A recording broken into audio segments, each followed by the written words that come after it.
Hey investors, I just wanted to give you an update on our latest project. As you can see here in the before video, how the apartment was completely got rehab.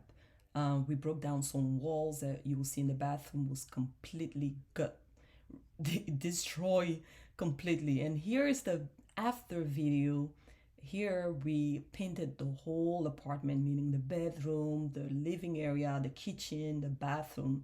This is actually the bedroom. As you can see, there are two big windows that are bringing in beautiful light, natural light. The floors are done. There's no crack. The doors are new.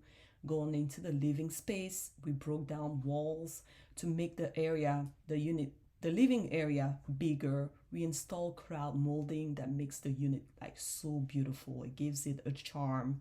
And we fix the doors, the windows again, you will see there.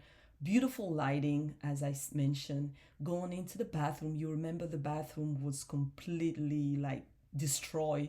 We installed the crowd molding again. We installed new tiles on the wall, new tub, and it's gonna be a very nice place to take a shower or bath in.